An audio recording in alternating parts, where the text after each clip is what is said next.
Kun sagantaa BBC Afaan Oromooti. Nu waliin tura.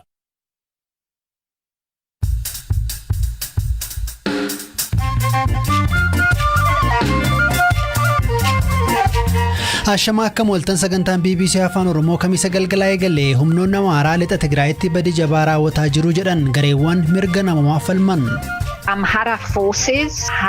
Humnoonni Amaaraa, humnoonni nageenyaa naannoo fi milishaan dhalattoota Tigraay lixa Tigraay jiran marsanii mootummaan labsii yeroo muddamaa gaazexeessota hidhuuf itti fayyadamaa jira jedhe CPJ'n. Ameerikaan Itoophiyaa carraa daldalaarraa akka hin baasne waamicha taasifame naannoo Amaaraa bulchiinsa saba Oromootti maaltu raawwate? Dhaabbileen mootummaadha akka waliigalatti barbadaa'anii maashinarii hamma waraqaatti saamamanii qabeenyi hedduun barbadaa'ee sochiin dinagdee nirtu ol dhaabbate. Koloneel Gammachuu Ayyaanaa mana murtii dhiyaachuu dhabuu fi kaanis jiru ammayyuu taana isiniif dhiyeessa.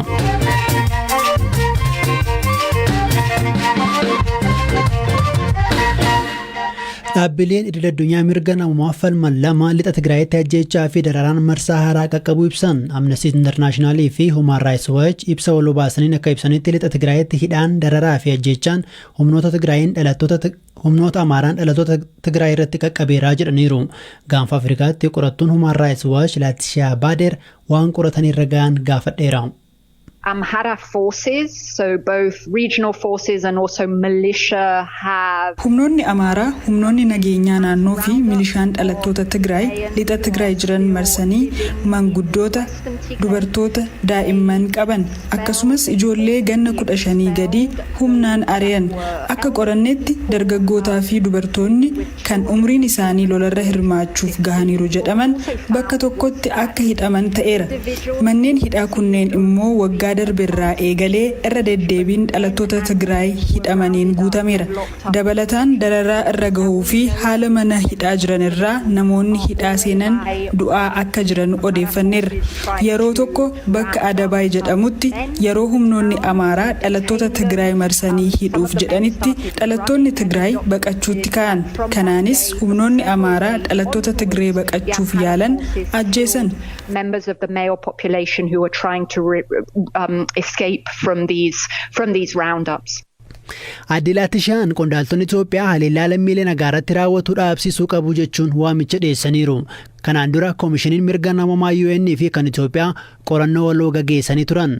Ta'us bakkeewwan hin qoratamanis jiru guutuus hin turre jedhu. Sababa kanaaf manni maree mirgoota namoomaa UN boruu dhimma Itoophiyaa irratti addatti mari'atu karaatti sadarkaa idil addunyaan qoratamu akka tooftaa tolchu ni gaafannaa jedhan. So what we're calling for is obviously not only an investigation which would look at some of the areas and some of the... Waamichi taasisaa jirru badiiwwan hin galmoofne qoratamanii akka galmaan qofa osoo hin taane erga qaamoleen waloo UN fi Koomishinii Itoophiyaa qorannoo geggeessanii as badii raawwataa jiru akka dabalatuufi osoma dubbannu badiin itti fufee raawwataa jira. Manni maree mirga namoomaa Jeneef argamu badiin biraa akka hin mudanne gahee guddaa gumaachuu danda'a jennee abdanna. Erga waraanni kaaba Itoophiyaatti eegalee badiin jabaa lixa Tigraayitti raawwateera. Manni maree mirga namoomaa UN erga waraanni eegalee badii Tigraay qofa osoo hin taane Amaaraa fi kaanitti raawwataa turanii fi torban muraasa darban raawwataman sadarkaa idila addunyaatti karaatti qoratamu akka tolchu waamicha dhiyeessina. Just in the last few weeks, not only in Tigray but also in the Amhara region and more broadly. Himannaa gareewwan mirga namoomaa Amnesty fi Human Rights Watch baasan irratti gama mootummaa Itoophiyaas ta'e naannoo Amaaraa irraa wanti jedhameen jiru.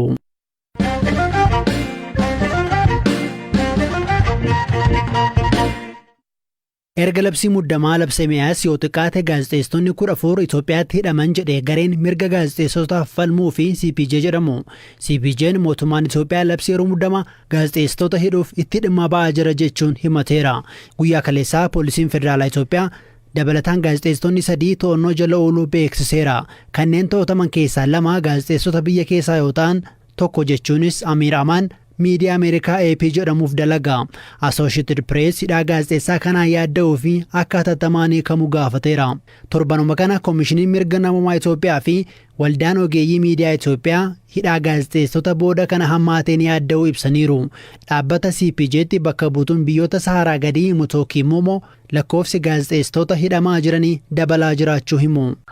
And we as CPJ have documented 14 different arrests since the state of emergency was declared.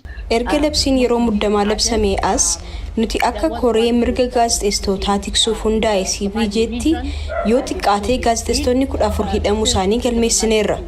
Baay'een isaanii Finfinneetti hidhamani. Gareen gaazexeessitootaa naannoo Sumaaleetti hidhamanis turan. Isaan amma gadhiifamaniiru.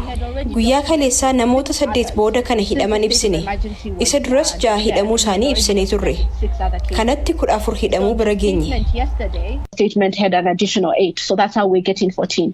Poolisiin federaalaa Itoophiyaa guyyaa kaleessaa gaazexeessota kana hidhuusaa gaafa beeksisetti gaazexeessonni kunneen labsii yeroo muddamaa akkasumas immoo seera farra shororkeessummaa kana dura ba'e cabsuudhaan shakkii akka hidhe ibseera.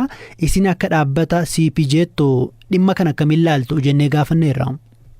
These allegations are inherently problematic because they're vague, they're not specific. Our view from CPJ. Himannaawwan akkanaa rakkoo qabu. Sababni isaas ifa miti. Mootummaan labsii muddamaa eeree hidhuu malee sababa hidhee hin ibsine.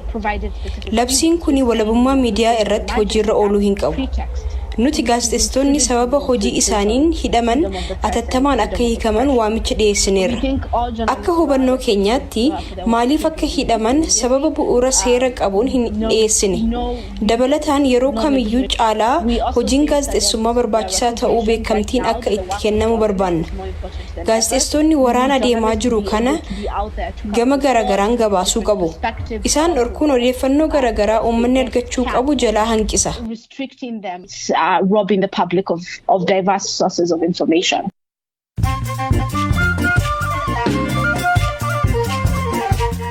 Amma mooduuwwan gaggabaabaan sinitti hima. Biyyoonni miseensota gamtaa Awurooppaa Raashiyaan akka Yukireeniin hin weerarre yeroo xumuraaf akeekkachiisuuf walga'iirra jiru. Miseensonni gamtichaa walga'ii Biraaselsitti ta'aa jiraniin kanaa fi dhimmoota kaan irratti murtoo jajjaboo biroo ni dabarsu jedhamaa jira.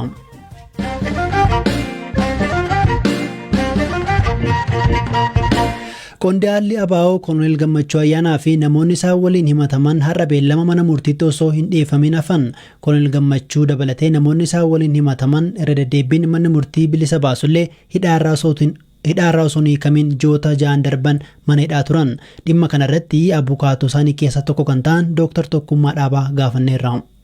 Deebii akkuma isaanii arginu qopheeffannee mana murtii federaalaatti dhiyaanne jennaani kanneen kanaan dura dhiyeessanii turan kana kutaa qorannoo yakkaa federaalaa kan Meeksikoo jirutti akka hidhaman beekna turre. Har'a immoo isaanuma yeroo darbaniyyuu osoo sidiin hafanii poolisiin Finfinnee abbaan alangaas maaliif akka dhufoon hin beeku hafan hin beeku jedhee hiikii qixxumaa samaan walitti immoo qabamanii haa dhiyaatanii jedhamee karaa poolisii Oromiyaa yommuu ture isaaniif homaa hin dhiyaanne.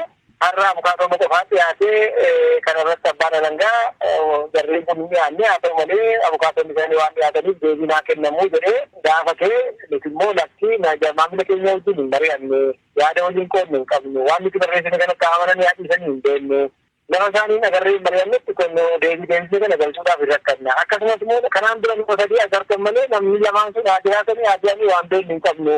Mee lafa isaanii jiretti deebisnee booru gaaffii biraatti dhufa.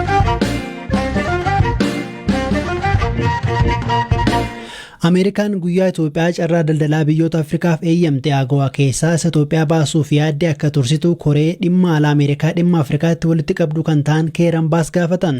Miseensi Koongireesii Ameerikaa kuni Ameerikaan murtee kana fudhachuun lammiileen ni miidha garuu sochii qaamoleen waraana keessa jiran akka nagaatti deebi'an irratti jijjiirama hin fiduu jedhaniiru. Ameerikaan sarbama mirgoota namoomaa Itoophiyaa keessa raawwataa jira jechuun ture. Carraa daldalaa qaraxa malee oomishoonni Itoophiyaa Ameerikaa seenan kan dhorkite.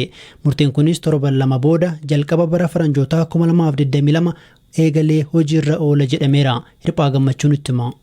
African Growth and Opportunity Act AGOA'n sagantaa carraa daldalaa qaraxarraa bilisa Ameerikaan biyyoota Afrikaa Saharaan gaditti argamaniif kennitedha. Kanaan dura mootummaan Itoophiyaa murtee Yuunaayitid Isteetsitti baay'ee gadduu ibsuun murtee kanas akka kaastuu fi carraaqqii Itoophiyaan nagaa buusuudhaa fi seera kabachiisuudhaaf taasistu akka deeggartuuf gaafateera. Keeran Baas ibsa guyyaa roobii baasaniin bulchiinsi Baayiden murtee Itoophiyaa irratti fudhatee akka tursu gaafataniiru. Itoophiyaa AGOA keessaa baasuun bu'aa daldalaa tattaaffii lammiilee Itoophiyaa fi investoroota Ameerikaatiin argame duubatti deebisaa jedhan. Dabalataanis haala dubartootaa fi daa'immanii ni ammeessaa jechuun ibsan. Mootummaan Itoophiyaa kanaan dura murteen Ameerikaa namoota lola adeemaa jiru waliin hariiroo hin qabnee fi kibba biyyattiitti argaman hojii dhabsiisaa jedheera. Carraa daldalaa AGOA jedhamuu fi biyyoonni Afrikaa qaraxa malee oomisha isaanii gabaa Ameerikaatti akka dhiyeessaniif carraa uumameen dhaabbileen Itoophiyaa keessa jiran reefuu gara caalu fayyadamuu eegalaniin. Murteen kun garuu hojjettoota warshaalee carraa kan argatanii Itoophiyaa dhufanii dalaganii fi galii biyyattiin argattu rakkoo keessa buusa. Dhimma alaa Ameerikaatti walitti qabduu koree dhimma Afrikaa kataan Keeran Baas bulchiinsi Baayiden kanneen lola keessa jiran karaa nagaatti akka deebi'aniif tarkaanfii barbaachisaa akka fudhatan yeroo kennuufii qabu jedhaniiru. Seneetarri Oklahoomaa fi kanaan dura ministeera muummee Abiyyi Finfinneetti qaamaan dhufanii kan dubbisan Jim Inhofe isa mootummaan Yuunaayitid Isteet Itoophiyaa carraa daldalaa AGOA irraa haquudhaaf murteesse akka dhiisu irra deebiidhaan guyyaa kaleessaa gaafataniiru. Yaadni Koongireensii Ameerikaan dhiyaate jijjiirama maalii akka fiduu danda'u ammaaf ifa miti.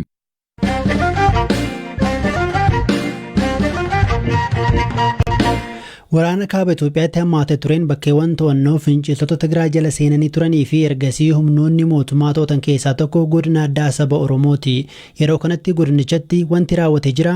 Bulchaa godinichaa obbo Ahmad Hassan gaafanneerra. Kamishee torbee lama gahee erga deebine.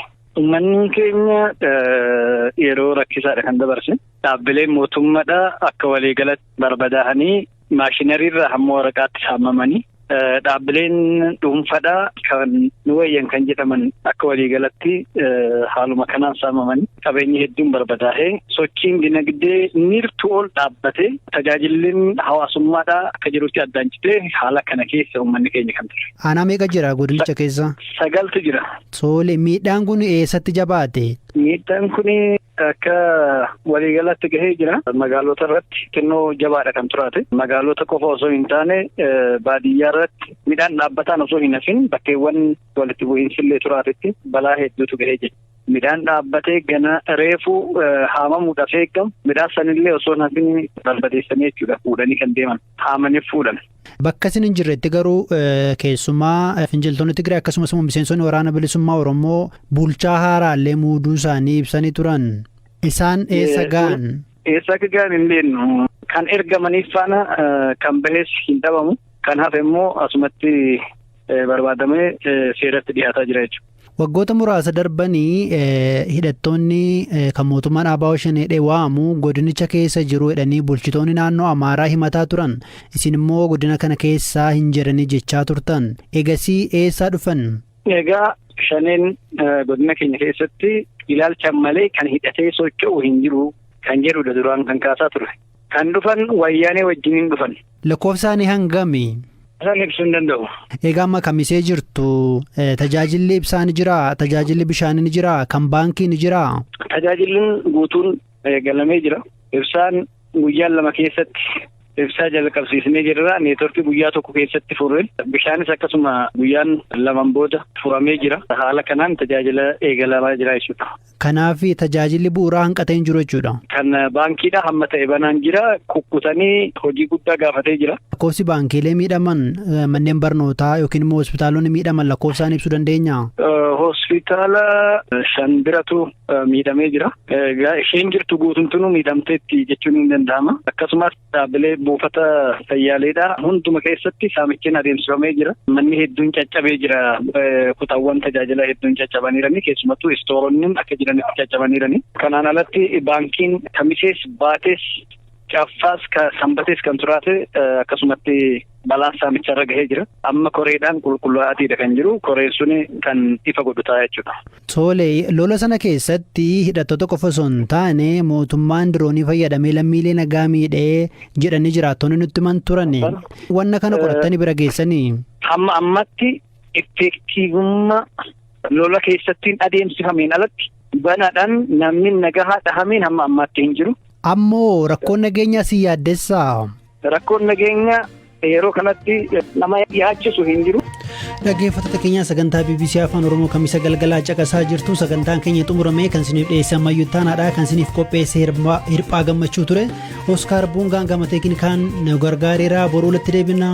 Halkan gaarii.